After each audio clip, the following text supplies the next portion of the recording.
가장 낮은 곳에서 가장 높은 정의를 꿈꿨던 여자, 차가운 법복 뒤에 뜨거운 복수의 칼날을 숨긴 판사, 차현서, 법 위에 군림하는 권력을 손에 쥔 채 세상을 발밑으로 여겼던 오만한 형사, 백상태, 그리고 운명의 법정.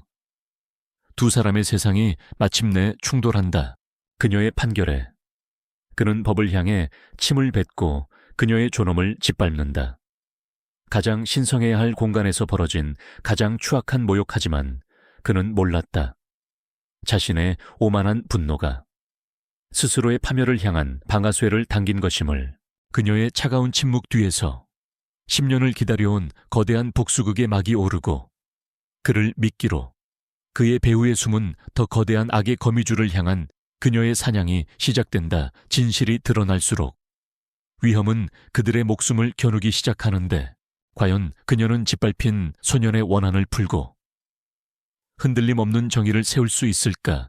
권력의 정점에 선 괴물들은 그녀의 칼날 앞에서 어떤 최후를 맞이하게 될 것인가? 복수의 끝에서 그녀는 마침내 영혼의 평화를 찾고 웃을 수 있게 될까? 대한민국 서울중앙지방법원 제4 필리시토 형사법정. 공기는 금방이라도 터져버릴 듯 팽팽했다.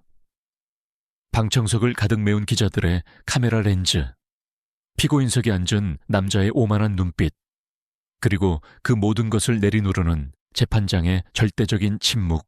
피고인의 이름은 백상태, 현직 강력계 형사이자 그의 가문은 대대로 법조계와 경찰 고위직을 장악해온 성골 중의 성골이었다. 그는 자신의 권력을 이용해 폭행 사건의 무고한 용의자를 고문하고 허위 자백을 받아낸 혐의로 기소되었다. 하지만 그는 조금도 위축되지 않았다.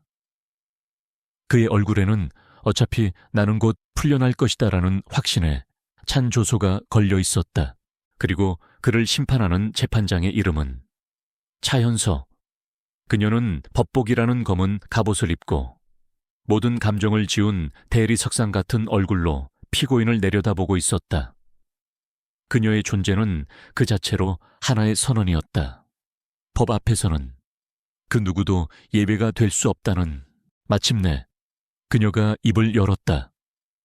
그녀의 목소리는 차분했고 명료했으며 어떤 감정의 동요도 담겨 있지 않았다.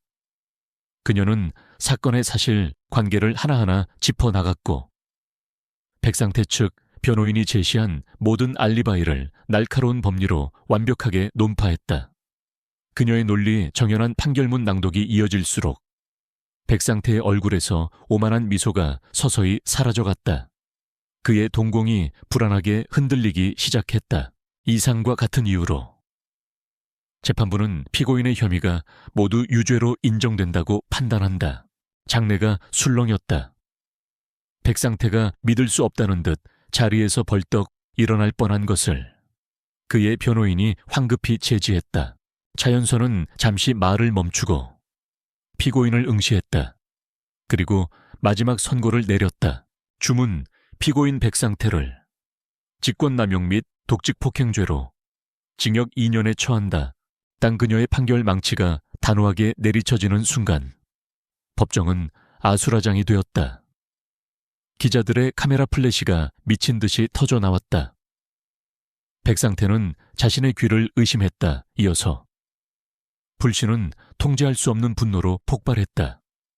그가 분노한 것은 단지 유죄 판결 때문만이 아니었다. 감히 저 여자에게, 저 근본도 없는 여자 따위에게 자신이 심판을 받았다는 사실을 견딜 수 없었다. 그의 입에서 고함이 터져 나왔다. 너 따위가 뭔데? 날 심판해. 이게 무슨 말도 안 되는 판결이야.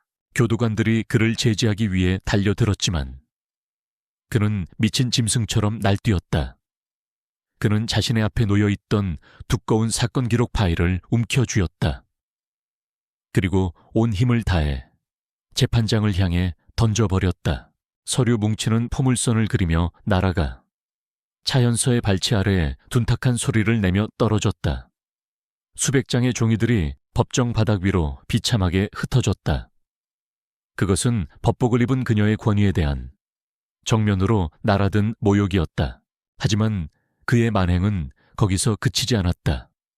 교도관들에게 붙들려 끌려나가면서 그는 법정 전체가 울리도록 악에 바친 목소리로 소리쳤다. 그 말은 그녀의 가장 깊은 상처를 겨눈 비수와도 같았다. 고아원 출신 주제에 냄새나는 고아원 구석에서 밥이나 빌어먹던 계집애가 감히 대한민국 경찰을 정죄해 네가 그 판사복 입는다고. 네 더러운 근본이 바뀌는 줄 알아. 웃기지 마. 이 법정에서 가장 더러운 건 바로 너야. 차현서. 그의 추악한 폭언에 법정 안의 모든 사람들이 경악하여 숨을 죽였다. 기자들조차 잠시 셔터 누르는 것을 잊었다. 모든 시선이 재판장석의 차현서에게로 쏠렸다. 그녀가 어떤 반응을 보일지, 굴욕감에 무너져 내릴지, 혹은 분노할지. 하지만 그녀는 그 모든 혼돈의 한가운데서 미동도 하지 않았다. 그녀의 얼굴에는 어떤 감정도 떠오르지 않았다. 충격도, 분노도, 두려움도, 슬픔도 없었다. 그녀는 그저 발악하는 짐승을 바라보는 듯한 차갑고 무기질적인 눈으로 끌려나가는 백상태를 지켜볼 뿐이었다. 그녀의 내면에서는 지난 10년간 단 하루도 잊어본 적 없는 복수의 칼날이 조용히 빛나고 있었다. 그래, 백상태, 더 소리쳐봐. 내 그 오만함, 내 그 추악한 편견, 그것이 바로 오늘 내가 너를 이 자리에 세운 이유고 앞으로 너를 파멸시킬 증거가 될 테니까. 백상태의 발악이 잠시 멎은 틈을 타 그녀의 목소리가 마이크를 통해 법정 전체에 울려 퍼졌다. 그녀의 목소리는 판결문을 읽을 때와 마찬가지로 소름 끼칠 정도로 침착했다. 피고인 백상태. 그녀의 부름에 끌려나가던 백상태가 그녀를 돌아보았다.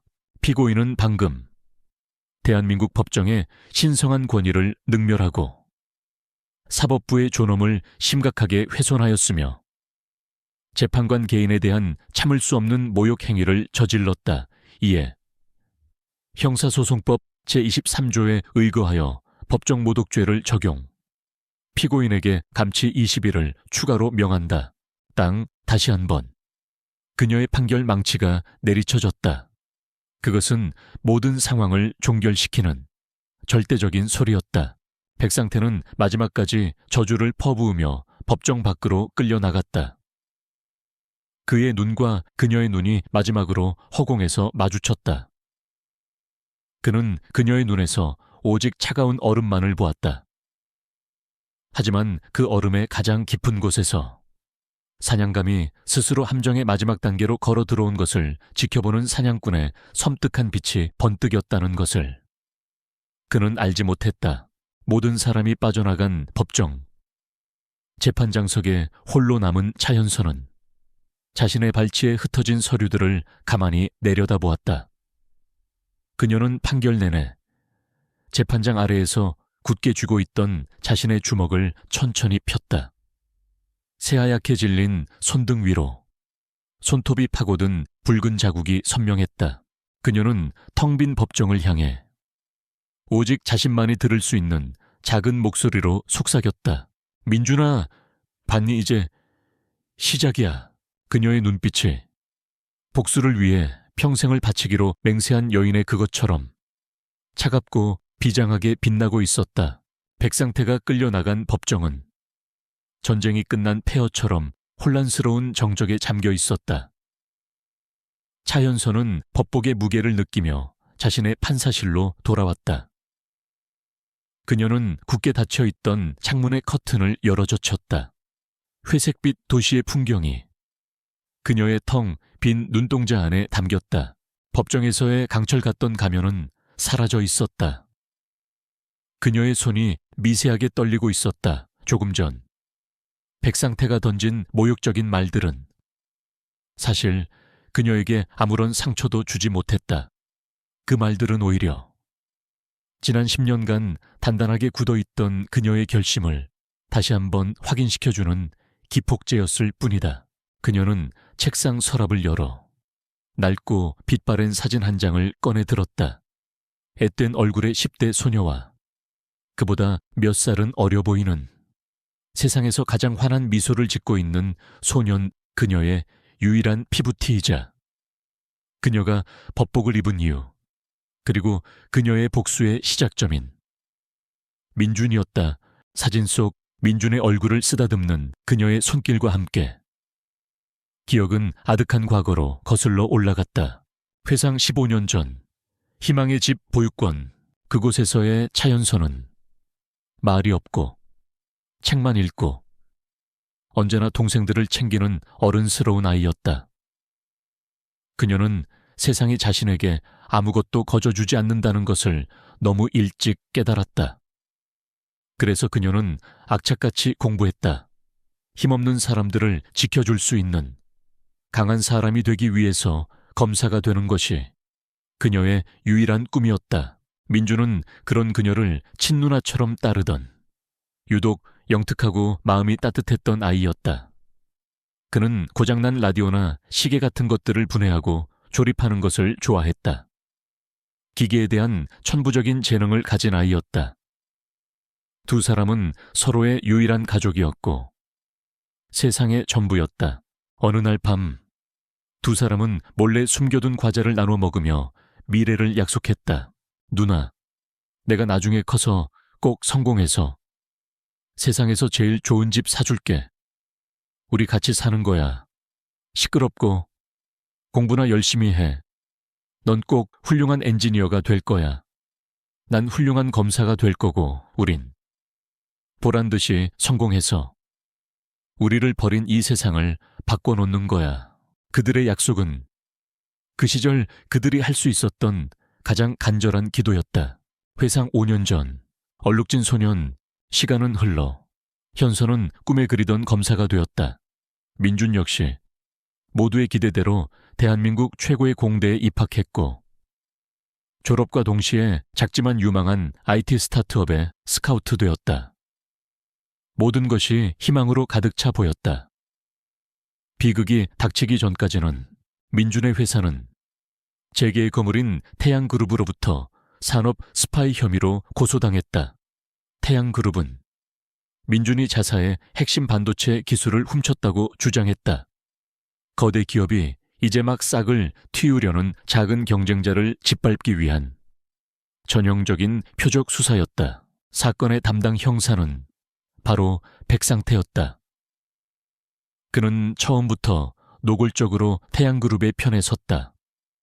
그는 민준의 컴퓨터에 위조된 파일을 심었고 동료들을 협박해 거짓 진술을 받아냈다. 그의 수사 방식은 법을 집행하는 것이 아니라 법의 이름으로 폭력을 행사하는 것에 가까웠다. 당시 다른 지방 검찰청의 신입검사였던 현서는 아무것도 할 수 없었다. 그녀는 민준의 결백을 믿었지만 사건에 개입할 권한이 없었다. 그녀는 밤을 새워가며 민준의 무죄를 입증할 자료를 찾았지만 태양그룹과 백상태가 쌓아 올린 권력의 벽은 너무나 높고 단단했다. 법정에서 민준은 완전히 무너져 있었다. 그는 거대한 거짓의 산 앞에서 23세 젊은 청년이 감당하기에는 너무나 벅찬 공포와 절망에 휩싸여 있었다. 결국 조작된 증거들 앞에서 그는 유죄를 선고받았다. 방청석에서 그 모습을 지켜보던 현서는 자신이 그토록 신봉했던 정의가 얼마나 쉽게 짓밟힐 수 있는지를 보며 피눈물을 흘렸다. 민준은 교도소 생활에 적응하지 못했다. 그는 희망을 잃었고 점점 더 쇠약해져 갔다. 그리고 1년 후 현서는 민준이 교도소 안에서 스스로 목숨을 끊었다는 통보를 받았다. 하지만 그녀는 믿지 않았다. 민준은 결코 포기할 아이가 아니었다. 그녀가 확인한 민준의 시신에는 공식적인 부검 기록에는 없는 의심스러운 멍 자국들이 남아 있었다. 그녀는 확신했다. 민주는 자살한 것이 아니라 살해당한 것이라고 아마도 태양그룹의 더 큰 비밀을 알고 있었기 때문일 터였다. 비가 내리는 쓸쓸한 장례식. 현서는 민준의 영정사진 앞에서 차가운 맹세를 했다. 더 이상 법을 집행하는 검사에 머무르지 않겠다고, 자신이 직접 법 그 자체가 되겠다고, 괴물들을 심판하기 위해 가장 높은 곳으로 올라가 가장 강력한 힘을 손에 넣겠다고. 그녀의 복수는 그렇게 10년이라는 긴 시간을 계획하는 차갑고 지독한 서약이 되었다. 다시 현재 판사실로 돌아온 차현서의 눈빛은 더 이상 흔들리지 않았다. 백상태의 오늘 행동은 그녀의 긴 계획의 일부였을 뿐이었다. 그의 법정 모독죄와 그녀의 출신에 대한 공개적인 모욕 발언, 이것은 그를 공직에서 파면시킬 명분이자 그를 미끼로 더 큰 사냥을 시작할 수 있는 신호탄이었다. 그녀는 수화기를 들었다. 검찰청이 아닌 변호사 시절부터 연을 맺어온 그녀가 유일하게 신뢰하는 동료에게 전화를 걸었다. 시스템 밖에서 그녀의 보이지 않는 손발이 되어줄 사람이었다. 조 변호사님, 저 차현서입니다. 그녀의 목소리는 차갑고 정밀했다. 때가 됐습니다. 백상태, 낚싯줄을 세게 물었습니다. 이제부터. 이 미끼를 이용해 저 거대한 거미줄을 송두리째 흔들어 보죠. 전화기 너머로 동료의 비장한 대답이 들려왔다. 알겠습니다. 판사님, 그동안 준비해온 모든 것을 이제 시작하겠습니다. 차현서는 창밖의 도시를 내려다보았다. 부패와 탐욕으로 가득 찬 저 거대한 빌딩 숲속에서 그녀의 길고 외로웠던 정의 구현, 아니 완벽한 복수극이 마침내 그 서막을 올리고 있었다. 백상태에 대한 법정 모독죄 감치 재판이 끝난 후 차현서는 자신의 또 다른 사무실로 향했다. 그곳은 법원 근처에 낡은 상가 건물 2층에 위치한 작은 인권 변호사 사무실이었다. 그녀가 판사 임용 전 자신의 모든 것을 걸고 약자들을 위해 싸웠던 공간이자 그녀의 비밀스러운 전쟁을 위한 유일한 작전 기지였다. 그녀를 맞이한 것은 두 사람이었다. 한 명은 그녀의 오랜 동료이자 현직 최고의 인권 변호사 중 한 명인 조민혁이었다. 그는 법정 안의 엄격한 규칙에 얽매이지 않고 때로는 합법과 불법의 경계를 아슬아슬하게 넘나들며 진실을 추적하는 데 능한 그녀의 가장 믿음직한 창이었다. 다른 한 명은 작지만 강직한 인터넷 언론사 진실의 눈 소속의 김수진 기자였다. 몇 년 전 거대 기업의 명예훼손 소송에 휘말려 기자 인생이 끝날 뻔했던 그녀를 변호사였던 차현서가 구해준 인연이 있었다. 그녀는 현서의 신념을 위해서라면 그 어떤 위험도 감수할 준비가 되어 있는 그녀의 가장 날카로운 확성기였다. 백상태가 미끼를 물었습니다. 현서가 입을 열었다. 그녀의 목소리는 낮고 차분했다. 공식적인 시스템은 이제 그의 법정 모독과 과거 비리들을 파헤치느라 분주해질 겁니다. 그 소란을 방패 삼아 우리는 보이지 않는 곳에서 진짜 사냥을 시작해야 합니다. 우리의 목표는 백상태가 아니라 그의 목줄을 쥐고 있는 자, 태양그룹의 이태성 부회장입니다. 조민혁 변호사와 김수진 기자의 눈빛이 비장하게 빛났다. 그들이 지난 몇 년간 현서와 함께 이 날을 위해 준비해왔다. 거대한 거미줄의 중심을 향한 위험한 전쟁의 서막이었다. 그들의 첫 번째 단계는 백상태라는 인물을 조각조각 해부하는 것이었다. 조민혁은 자신의 정보망을 총동원해 그의 모든 금융거래 내역과 재산관계를 샅샅이 뒤졌다. 곧 백상태의 추악한 민낯이 드러났다. 그는 거액의 불법 도박 빚을 지고 있었고 내연녀에게는 자신의 수입으로는 감당할 수 없는 고가의 선물을 상납하고 있었다. 그리고 그 모든 검은 돈의 출처는 서류상으로만 존재하는 유령회사 페이퍼 컴퍼니로 이어져 있었다. 같은 시각, 김수진 기자는 백상태가 과거에 담당했던 사건 기록들을 파헤치기 시작했다. 그녀는 놀라운 패턴을 발견했다. 유독 태양그룹과 관련된 사건에서는 명백한 증거들이 불기소 처분되거나 혐의자들이 의심스러울 정도로 가벼운 처벌을 받고 풀려나는 경우가 반복되고 있었다. 그녀는 당시 사건의 피해자들을 수소문해 그들이 백상태에게 어떤 협박과 회유를 당했는지에 대한 비밀 증언들을 확보하기 시작했다. 차연서는 재판장의 위치에서 직접 움직일 수 없었지만 이 모든 과정을 조용히 지휘했다. 그녀는 법률 시스템의 허점을 이용해 그들이 합법적으로 접근할 수 있는 정보의 범위를 넓혀주었고, 수집된 증거들의 법적 효력을 검토하며 다음 단계를 지시했다. 그녀는 이 비밀스러운 오케스트라의 지휘자였다. 마침내 그들의 거미줄에 첫 번째 연결고리가 걸려들었다. 조민혁이 추적하던 유령 회사가 몇 년 전 태양그룹이 특혜 의혹 속에서 따냈던 거대한 신도시 개발 사업에 깊숙이 관여되어 있었다는 사실이 드러난 것이다. 그리고 그 사업의 법률적 문제들을 앞장서서 해결해준 담당 형사가 바로 백상태였다. 돈의 흐름과 권력의 흐름이 태양그룹이라는 하나의 지점에서 만나고 있었다. 그들은 유령 회사의 등기 이사를 추적했고, 그가 이태성 부회장의 개인 비서의 처남이라는 사실까지 밝혀냈다. 희미하지만 분명한 연결고리였다.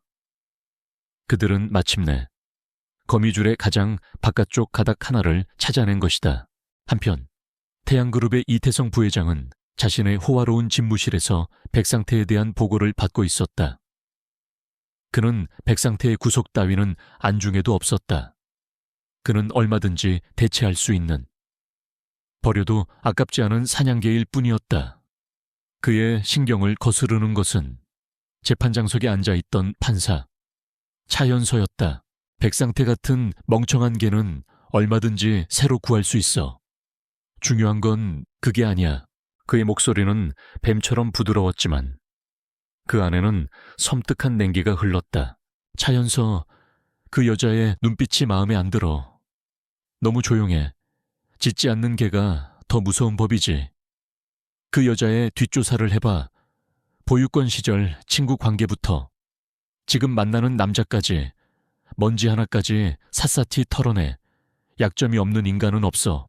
그는 이미 새로운 사냥감에게 시선을 돌리고 있었다. 그의 위협은 생각보다 빨리 현실이 되었다. 김수진 기자가 유령 회사의 전직 격리 직원을 만나기로 한 날 밤, 약속 장소로 가던 그녀의 앞을 정체불명의 괴한들이 막아섰다. 그들은 김 기자의 카메라와 노트북을 부수고 그녀에게 폭행을 가하며 경고했다. 더 이상 파고들지 마. 이건 경고지만 다음은 없어. 다행히 그녀의 신변을 우려해 멀리서 뒤를 따르던 조민혁 변호사 덕분에 최악의 상황은 면할 수 있었다. 이 사건은 그들이 상대하는 적이 얼마나 위험하고 무자비한 존재인지를 다시 한번 각인시켜 주었다. 그날 밤 세 사람은 다시 비밀 아지트에 모였다. 분위기는 무겁게 가라앉아 있었다. 이태성을 직접 공격하는 건 불가능합니다. 그는 너무 거대하고 너무 깊숙이 숨어 있어요. 우리가 가진 증거만으로는 부족합니다. 조민혁이 말했다. 그때 침묵을 지키던 차연서가 입을 열었다. 그녀의 눈빛은 그 어느 때보다 차갑고 명석하게 빛나고 있었다. 거미를 잡으려면 거미줄의 중심을 공격해선 안 돼. 거미줄을 세게 흔들어서도 안 되지. 가장 약한 가닥부터 하나씩 아무도 모르게 조용히 끊어내야 해. 그러면 거미는 불안해서 스스로 모습을 드러내는 법이야. 그녀의 전략은 바뀌었다. 이제 그들의 목표는 백상태를 이태성과 엮는 것이 아니었다. 백상태, 그 자신을 이용하는 것이었다. 백상태를 태양그룹으로부터 버림받았다고 믿게 만들 겁니다. 그를 불안과 공포 속으로 몰아넣는 겁니다.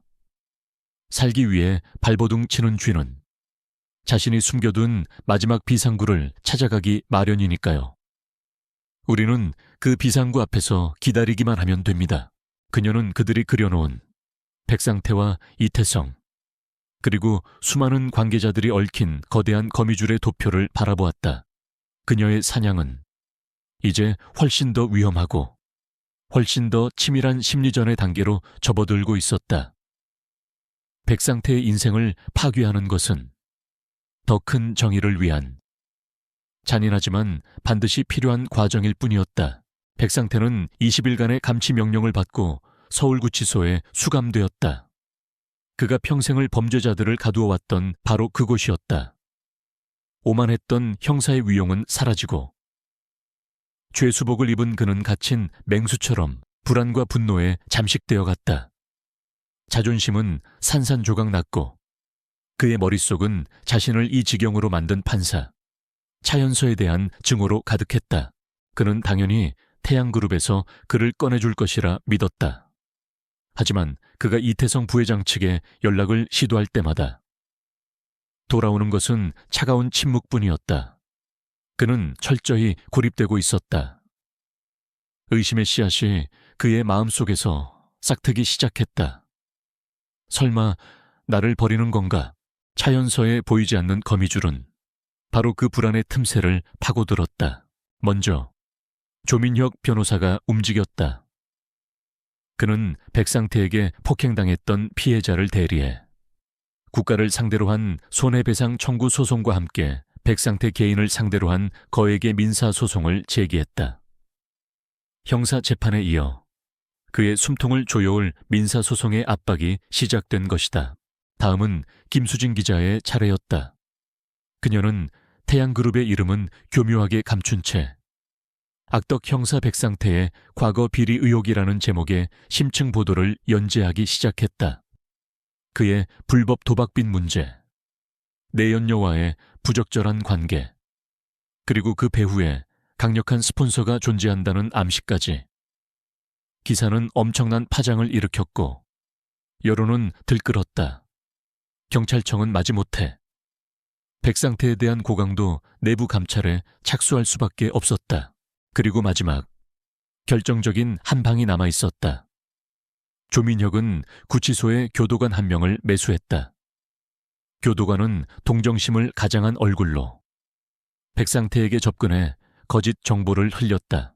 백 형사님, 밖에서 들리는 소문인데 검찰 내부에서 태양그룹 이태성 부회장을 비공개로 소환 조사할 거라는 말이 돌고 있습니다. 아무래도 꼬리 자르기로 모든 책임을 백 형사님께 뒤집어 씌우려는 것 같습니다. 몸조심하십시오. 이것은 백상태에 무너져가던 이성에 날린 마지막 일격이었다. 그의 의심은 공포 섞인 확신으로 변했다. 이태성이라면 자신의 안위를 위해 충직했던 사냥개를 망설임 없이 도살할 인간이라는 것을 그는 누구보다 잘 알고 있었다. 그는 살아남기 위해 발버둥 쳐야 했다. 그의 유일한 생명줄은 바로 보험이었다. 지난 10년간 그가 태양그룹의 지시를 받고 저질렀던 모든 더러운 범죄의 기록, 뇌물 액수와 날짜, 비밀 녹취 파일까지 담겨있는 그의 비밀 장부였다. 그 안에는 5년 전 민준의 사건을 조작했던 모든 과정 또한 상세히 기록되어 있었다. 그는 그 장부를 손에 넣어 이태성을 역으로 협박해야만 했다. 그러기 위해서는 먼저 이 구치소를 벗어나야 했다. 그는 자신의 수족 중 유일하게 아직 등을 돌리지 않은 충직한 후배 형사에게 비밀리에 연락을 취했다.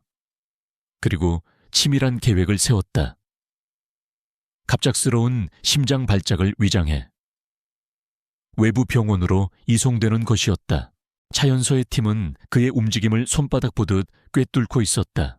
조민혁은 이미 그의 후배 형사까지 미행하고 있었다. 백상태가 갑자기 가슴을 부여잡고 쓰러졌다는 소식이 들려왔을 때 그들은 모든 것이 계획대로 움직이고 있음을 알았다. 동시에 이태성 부회장 역시 언론의 압박에 초조함을 느끼고 있었다. 그는 백상태라는 존재가 점점 더 위험한 시한폭탄이 되어가고 있다고 판단했다. 그는 자신의 부하들에게 명령했다.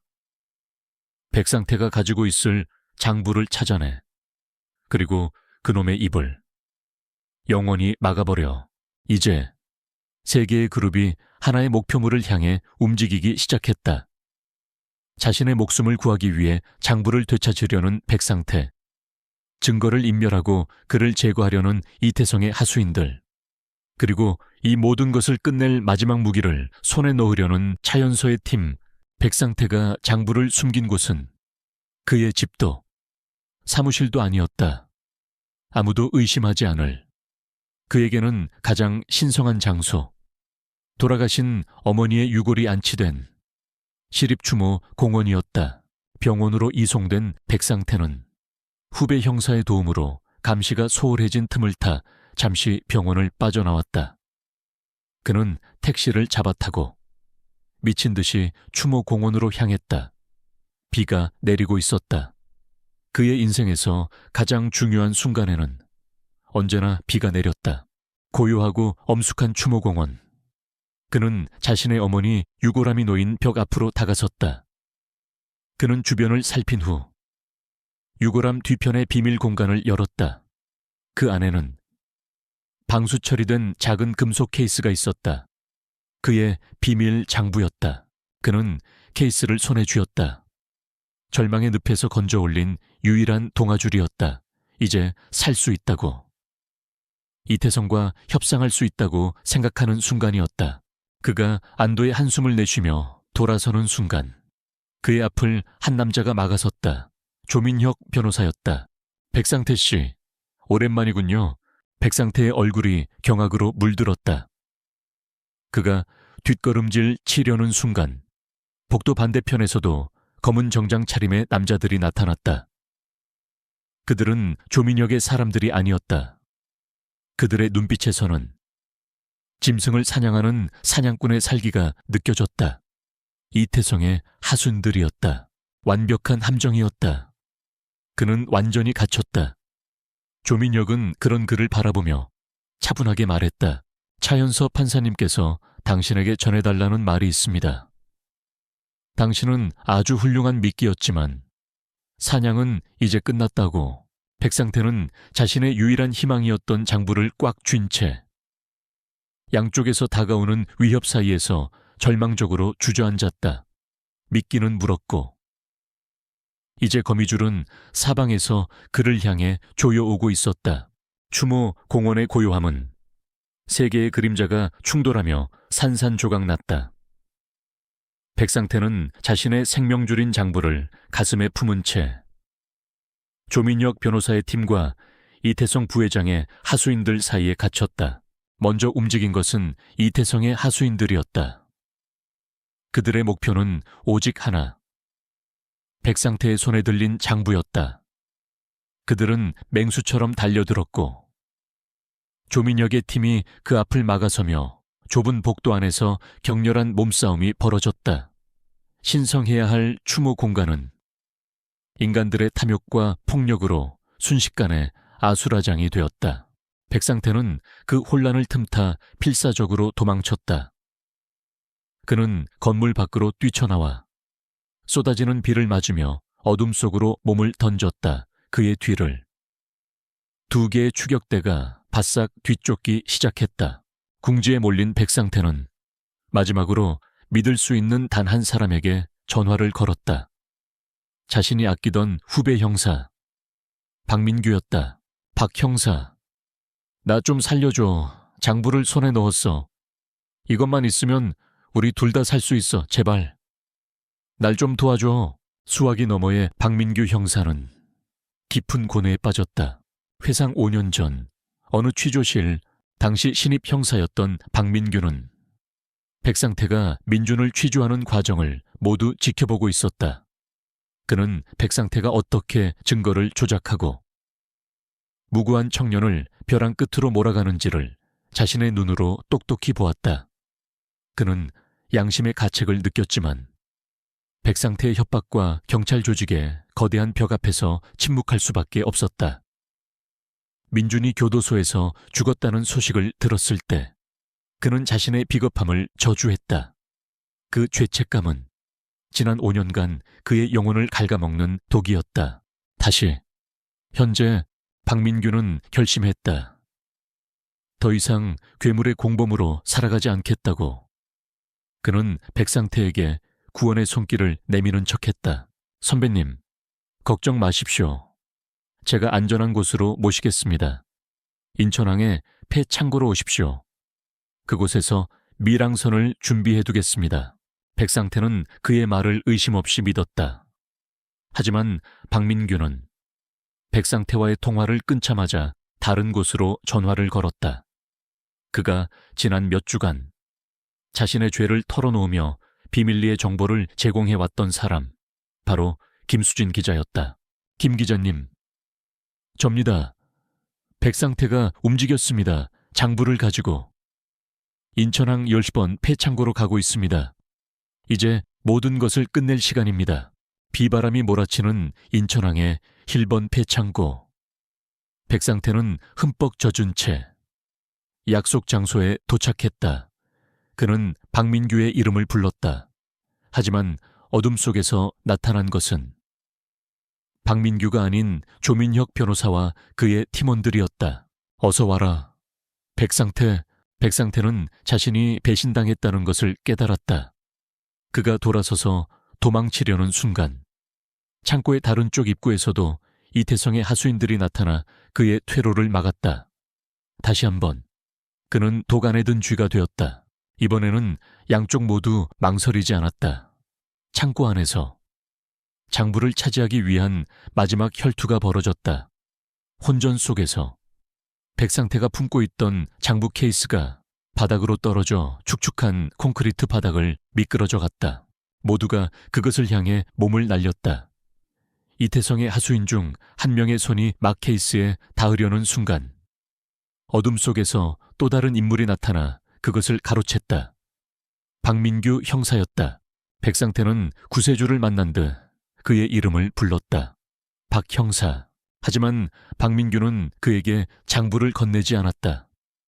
그는 자신의 옛 선배를 연민과 경멸이 뒤섞인 눈으로 바라보았다. 선배님, 이제 그만하시죠. 더는 선배님의 죄악에 동참할 수 없습니다. 민준이에게. 그리고 제 자신에게 너무나 떳떳하지 못했습니다. 그는 손에 든 케이스를 백상태도 이태성의 하수인들도 아닌 조민혁 변호사를 향해 던졌다. 조민혁이 그것을 받아드는 순간 이태성의 하수인들은 임무가 실패했음을 깨닫고 모든 것을 덮기 위해 증인인 박민규를 향해 달려들었다. 하지만 그 순간 창고의 거대한 철문이 열리며 수십 개의 눈부신 헤드라이트 불빛이 쏟아져 들어왔다. 김수진 기자가 라이브 방송 카메라를 든 채 서 있었다. 창고 안의 모든 상황이 실시간으로 세상에 중계되고 있었다. 그리고 그녀의 등 뒤로 요란한 사이렌 소리와 함께 경찰 특공대가 들이닥쳤다. 모든 것이 끝났다.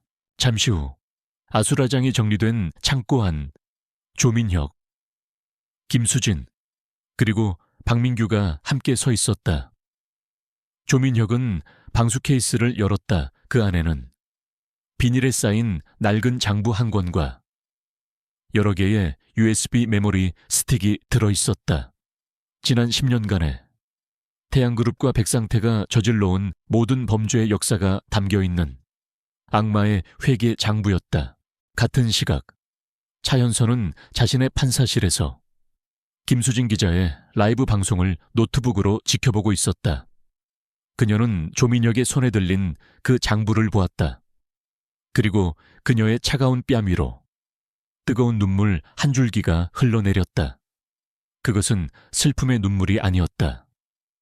10년간의 긴 기다림과 싸움 끝에 마침내 손에 넣은 정의의 무게였다. 그녀는 텅 빈 판사실 안에서 나직하게 속삭였다. 민준아, 이제 정말 다 끝낼 수 있게 됐어. 태양그룹이라는 거대한 거미를 잡을 가장 강력하고 치명적인 무기가 마침내 그녀의 손에 들어온 순간이었다. 비밀 아지트, 악마의 장부가 놓인 테이블 주위로 3명의 동지들이 모였다. 공기는 무겁고 비장했다. 이것은 그들의 마지막 작전 회의였다. 차연선은 말문을 열었다. 그녀의 목소리는 강철처럼 차갑고 단단했다. 송태산의 거미줄은 검찰 내부 깊숙한 곳까지 뻗어 있습니다. 이 장부를 그대로 수사기관에 넘기는 건 뱀의 아가리 속으로 먹이를 던져주는 것과 같습니다. 증거는 훼손되거나 사라질 것이고 우리는 역공을 당해 공멸하게 될 겁니다. 그녀는 더 큰 그림을 그리고 있었다. 단순히 범죄자를 처벌하는 것을 넘어 그가 속한 부패의 시스템 전체를 뿌리 뽑아야 했다. 그러기 위해서는 그들이 방역할 시간조차 주지 않는 완벽한 폭풍이 필요했다. 그녀는 자신의 계획을 설명했다. 세상이 미처 반응하기도 전에 모든 방향에서 동시에 터져 나오는 피할 수 없는 진실의 폭격. 첫째, 김수진 기자는 장부를 기반으로 한 탐사보도 시리즈를 완벽하게 준비한다.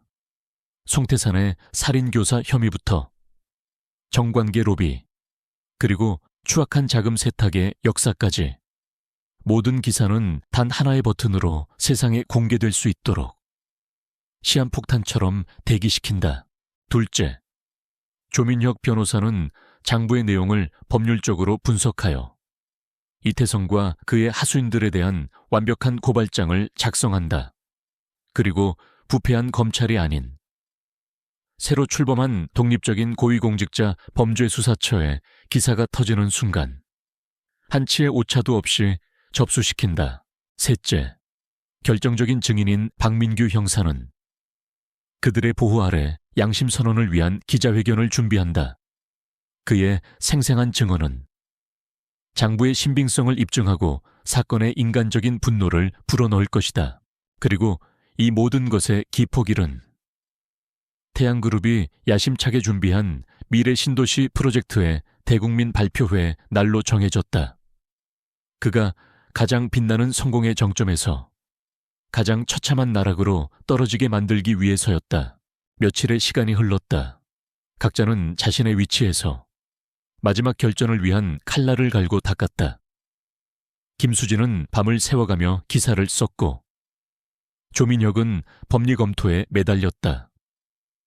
차현선은 이 모든 과정을 조용히 조율하며 단 하나의 변수도 용납하지 않았다. 같은 시간 태양그룹의 이태성 부회장은 아무것도 모른 채 자신의 성공을 자축할 준비에 여념이 없었다.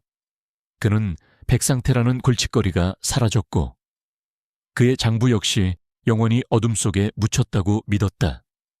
그는 곧 시작될 자신의 화려한 쇼를 꿈꾸며 오만한 미소를 짓고 있었다.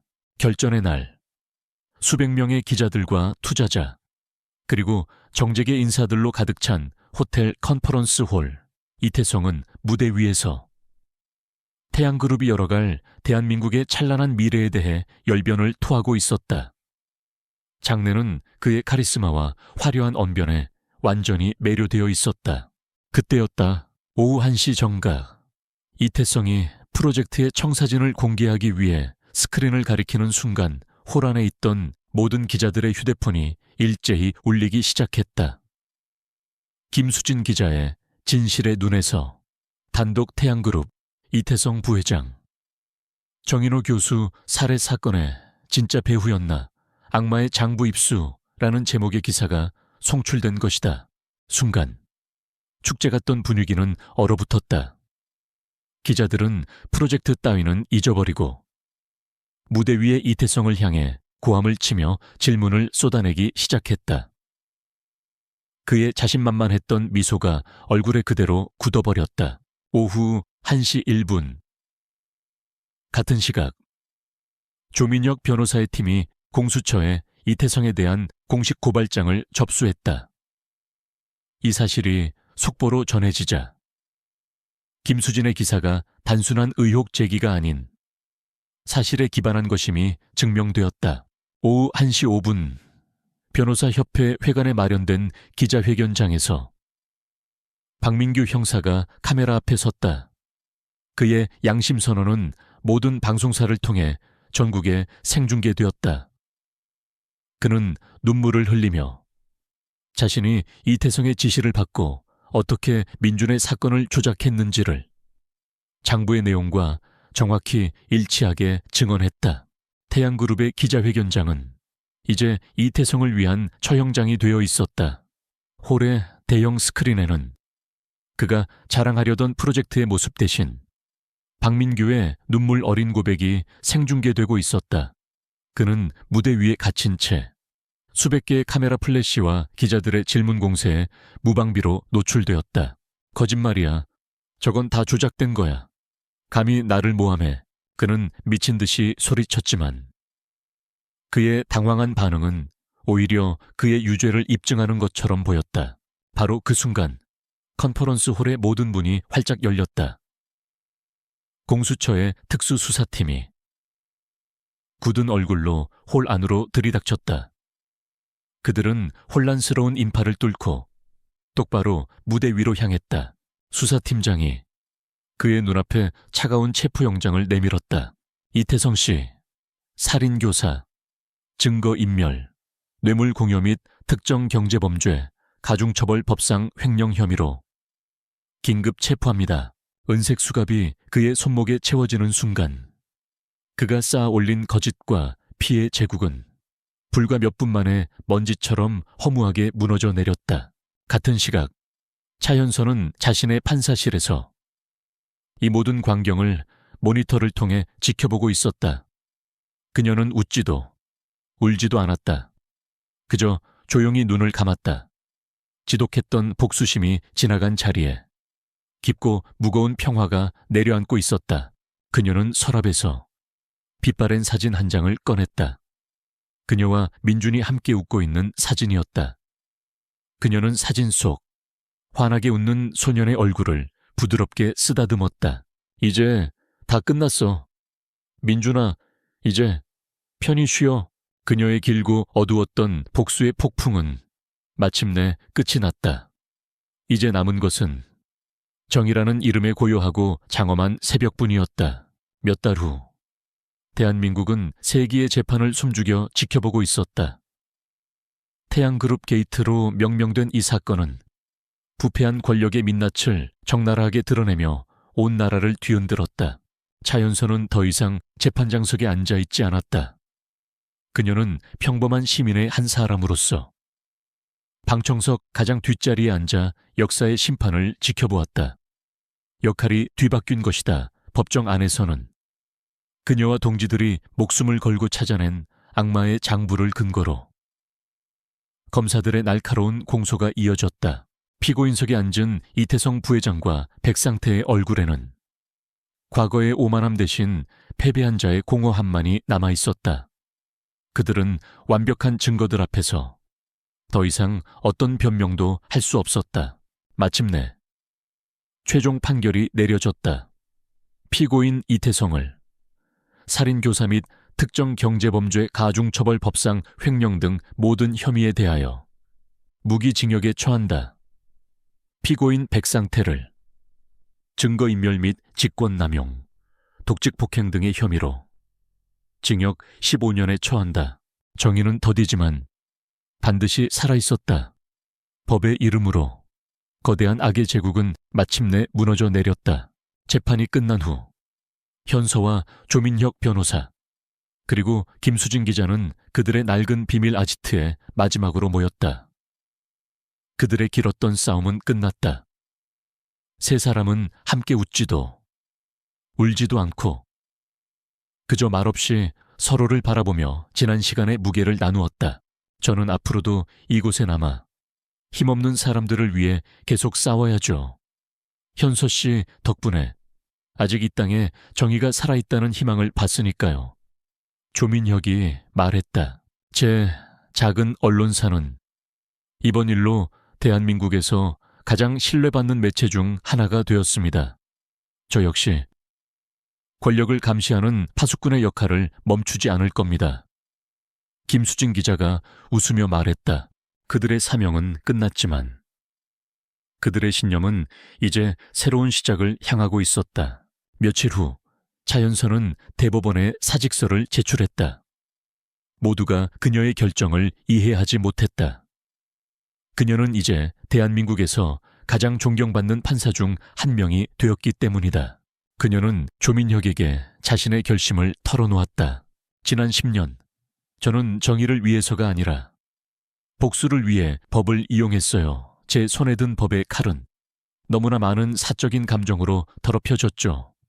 진정으로 공정한 재판관이 되기 위해서는 먼저 제 안의 복수심을 완전히 씻어내야만 해요. 그녀는 서울을 떠나기로 했다. 도망치는 것이 아니었다. 앞으로 나아가기 위해서였다.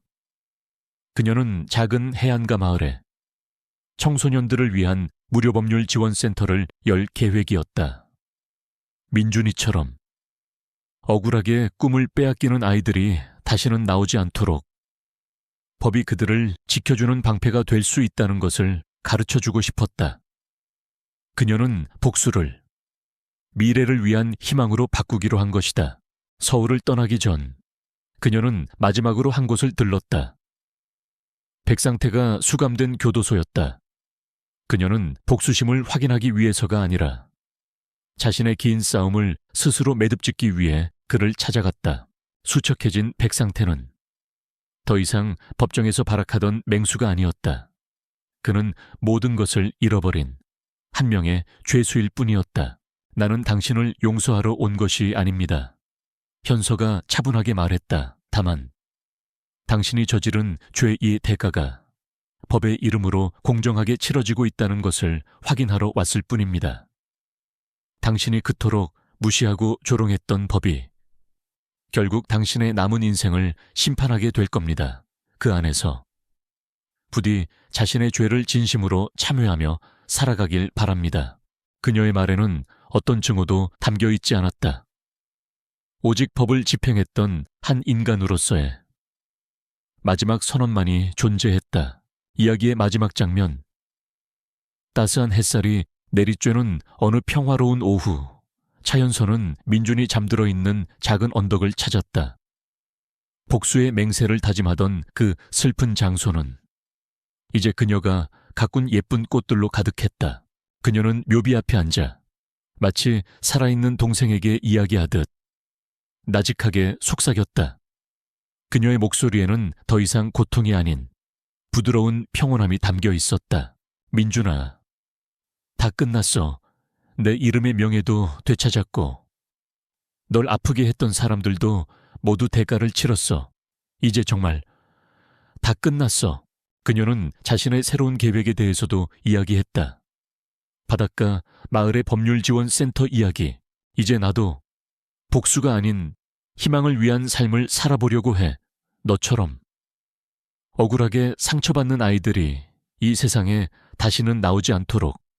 그게 내가 너에게 그리고 나 자신에게 할 수 있는 최선의 약속인 것 같아.